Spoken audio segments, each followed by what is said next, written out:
Guys, Tuesday evening here. I'm looking at an article on boxingscene.com. The title of the article is Lucas Browne. Tyson Fury's chin would not take my power. Now, I wanted to discuss that in a bit more detail. First and foremost, don't get me wrong, I understand that Lucas Browne has to start calling out some names. You know, Browne's a guy who is in his mid to late 30s, I believe. I'm not sure exactly how old he is. I think he might be 35 to 37, that sort of bracket.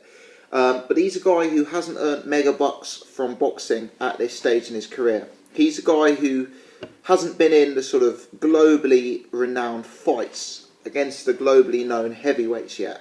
And given his advancing years, he could be one of those type of guys where his career could be over before it's begun.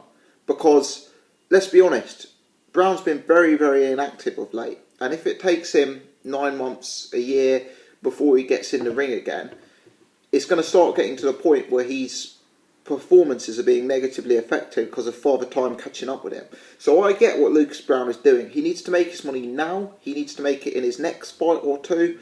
And he needs to set himself up for the rest of his life with boxing at this stage. So, understandably, Lucas Browne is going to be after big fights. He's going to be after fights that generate public interest. He's going to be after fights that, generate money. And there are not too many fighters in the heavyweight division who are going to be able to provide that to him. We're lucky in the UK. We've actually got 3 guys: Tyson Fury, David Haye, Anthony Joshua. Now, I think it's a big mistake from Lucas Browne that he has decided to target Tyson Fury in this article. I know what he's saying. Tyson Fury's chin wouldn't take his power. Clearly, Lucas Browne hits harder than average. At this point, I'm not convinced he's as big a puncher as he thinks he is, but I would say, in very crude terms, I'd rate his power 8 out of 10. He knocked out Ruslan Chagayev, who's got an extremely good chin, but part of me wonders if that was half as much to do with Chagayev being extremely fatigued at that point of the fight due to the poor physical condition he was in. There's been other times Lucas Browne has gone the distance against fighters. He went the distance against Andrei Rudenko, who's quite basic, tough but basic. And that was over 12 rounds, I believe. He went the distance with James Toney, who was in horrible shape and in his 40s. I know Toney's never been stopped, but you would think a guy like Browne may be able to get him out of there. So, look, Browne can clearly punch. He's a very big guy, very strong guy. He's clearly got punching power. I'm yet to see something to make me believe he's got Vladimir Klitschko levels of punching power. I'm not seeing that in his game yet, but he's got big punching power. And Tyson Fury, there's a huge debate as to his chin, but regardless, it is foreseeable Lucas Browne would have a puncher's chance of knocking Tyson Fury out. Lucas Browne's got a chance of knocking anyone out ever. He hits hard enough to have a chance. But, we could talk for hours about Fury's chin. I actually think Fury's got a very good chin. I saw Vladimir land a very big punch on him in the 12th round of their fight, and Fury didn't wobble. I saw him drop twice in earlier fights, and both times get up and show that he wasn't hurt by stopping the opponent in the very same round on both times, I believe. So, whilst Fury can be tipped over, I actually think he's got quite a good chin, actually. But we'll save that for another day, because we're not here to discuss Tyson Fury's chin. What I want to discuss is, if I was Lucas Browne and if I was the team around him, I would be doing everything in my power to fight one of the other named fighters rather than Tyson Fury. Let's look at it. What does Lucas Browne bring to the table at this stage of his career that could be problems for the elite heavyweights? Well, number one, he brings incredible size to the table. He looked a weight class above Ruslan Chagayev in there the other day. He's a very big guy. He's got good range, good reach with his jab, and he's very powerfully built. That's going to give him a natural advantage against a lot of heavyweights. I imagine, for example, he would look by far the bigger man against David Haye. I imagine he'd look by far the bigger man against Alexander Povetkin. He will, however, look like a smaller man against Tyson Fury. Tyson Fury is the true giant of the heavyweight division. And for a guy like Lucas Browne, who fought so well using the jab and using his size, he'd have to adjust again. Because like Tyson Fury did to Vladimir Klitschko, Tyson Fury is so long and so rangy, he can negate an opponent's jab. He can actually use his distance to be hitting you with his jab and being out of range of your jab. So I think Lucas Browne, one of his main advantages in size, which he exploited very well against Chigaev, is lost straight away if he stood up and got in the ring with Tyson Fury. Another one of his main advantages against Chigaev was the way he moved. You know, quite simply, he was light on his feet, amazingly so for such a big man. He circled the ring well, and he was amazingly elusive at times in the fight. He was even making Chigaev miss in the 7th and 8th rounds. You know, I was impressed by that. He might have outmoved Chigaev, but he's not going to outmove Tyson Fury. You know, Tyson Fury is one of the elite movers of the heavyweight division, and is an elite mover for such a big man. He's a guy who can fight on his back foot, in southpaw stance, in orthodox stance, changing the angles all the time. You know, he kept Vladimir frustrated with his absolute mastery of range. Tyson Fury is on a different level to Lucas Browne in terms of the sophistication of the angles, the footwork, the movement. You know, so what does Lucas Browne actually bring to the table to trouble Tyson Fury? Yeah, he's got power, but for me, I'm only concerned about power if I believe it's going to be accurate. And Tyson Fury is a bigger guy, which will negate some of Browne's opportunity to throw punches. He moves well, which will negate Browne's option to land punches. And I think that Tyson Fury is an elite defensive fighter. You know, I know people laugh at that, given that people remember him getting dropped by Steve Cunningham. But that was many, many, many moons ago now. Tyson Fury was a much, much younger man when that happened. And I think in his recent performances against Christian Hamer, Derek Chisora, Vladimir Klitschko, he's put on elite defensive performances. The way he is able to lean in the ring, you know, his upper body and head movement, the way he could fight Vladimir Klitschko with his hands down, you know, his option of, you know, sometimes you see him rolling punches up against the ropes. You know, he does some real advanced defensive stuff in there. I don't think Lucas Browne is going to be able to land on him like he did on Chigaev. You know, Fury isn't going to be a sort of immobile guy standing there, walking you down. He's going to be bobbing, weaving, southpawing, switching, you know, bending at the waist. He's going to be changing the angles left, right and centre. So yeah, Lucas Browne brings power, but I think Lucas Browne would have far more success against a guy like Deontay Wilder than Tyson Fury. Deontay Wilder has got some excellent strings to his bow, don't get me wrong.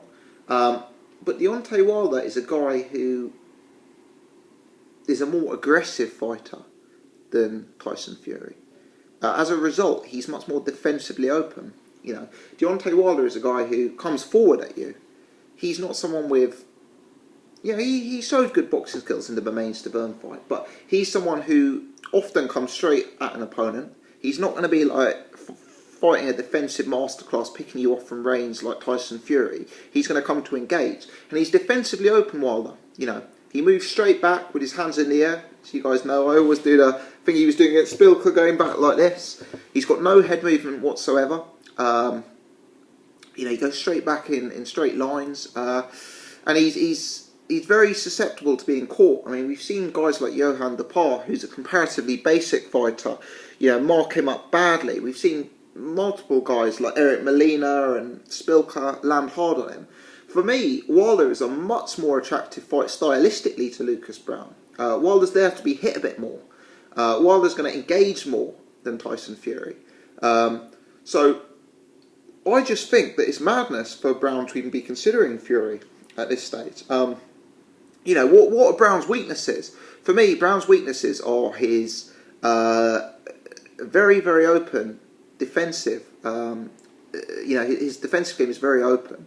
Ruslan Chigaev caught him a lot in the fight. You know, Chigaev didn't throw a lot, which was Browne's saving grace. But when he threw with accuracy, and he was able to land some real big power shots on Lucas Browne. And you know, for me, someone as defensively open as Lucas Browne could be target practice to someone as sophisticated as Tyson Fury. I know Tyson Fury's often written off as a puncher and people don't think he has punching power. And I'd admit he's not one of the bigger punchers in the sport, but you know, Tyson Fury's going to be 6'10", 18 stone. He's got lots of knockouts on his record. If Lucas Browne is that defensively open against a man of that size, Tyson Fury could hurt him in a similar sense to Chigayev hurting him. It's not impossible. Not impossible whatsoever, actually. So for me, Browne's weaknesses are his defensive holes. Also, I would say the fact that Lucas Browne is relatively slow of hand, his hand speed is relatively slow, he becomes quite easy to counterpunch. I often saw Chigayev timing him and counterpunching him and finding gaps that way. And if Chigayev's going to have that success, a guy like Tyson Fury is going to be able to draw a lead out of Browne and counter him all day long. I just believe that while Lucas Browne was someone I underestimated, and whilst Lucas Browne surpassed all my expectations, stepping up from Ruslan Chigayev to Tyson Fury would be a terrible, terrible move for him. I think Tyson Fury is one of the most well-rounded fighters in the sport. I think he's got so many strings to his bow, and I think he's such a sophisticated, educated boxer. It's not going to bode well for Lucas Browne. You look at the other guys out there, the other massive paydays in the division, and they all match up a lot better. David Haye, for example. And don't get me wrong, I'd pick David Haye to beat Lucas Browne. In fact, I'd pick David Haye to knock Lucas Browne out. But I would say Lucas Browne has a far more substantial chance of having success against David Haye than he has against Tyson Fury. I don't think David Haye is the sophisticated defensive master that Tyson Fury is. I don't think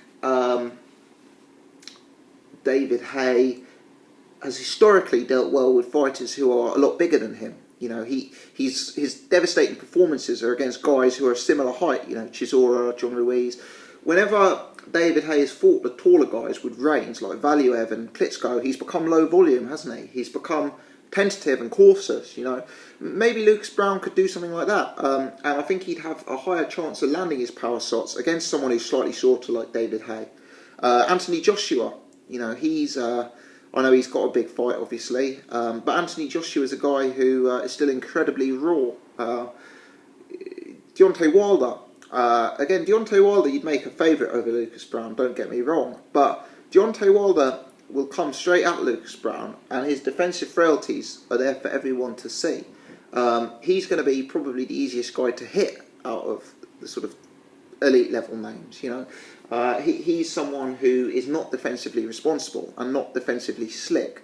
So I just think Lucas Browne needs to perhaps consider his options very, very carefully, because he's in a very strong position now. He's got to move relatively quickly, but he shouldn't just take the first name that becomes available to him, because a loss at this stage of his career, given how long it's taken him to get to world title level, could be hard for him to come back from. You don't want to be having comeback fights aged 37, 38 with some of the young lions that are out there right now. So, I'd think very, very hard. For me, he just doesn't match up well with Tyson Fury at all. Sure, he's got a puncher's chance in any fight, but I think he needs to focus on guys who he can have an advantage on in the fight. He had an advantage on Chigayev because he had better movement, he had bigger size, and he outboxed him. He's not going to move better than Fury. He's not going to be bigger than Fury. I very much doubt he's going to outbox him. He needs to look at what he can bring to the table to beat guys. And for me, Browne versus Fury is going to be a one-sided match. And it wouldn't surprise me whatsoever if Fury Browne would resemble Fury Chisora, and it becomes like a glorified sparring session. Let me know your thoughts. Boxing's all about levels, and I see these two as a class apart. Good luck to Lucas Browne. Big fan of him. Rated him really highly after the Ruslan Chigayev fight. Really impressed me. As I say, I had him 2 rounds up at the time of the stoppage. So I've got nothing but praise for Lucas Browne. But that's not to say that I think he can step up to this level and win. Let me know your thoughts. Thanks for watching. If you enjoyed this, please hit the thumbs up and do subscribe to the channel. Thanks.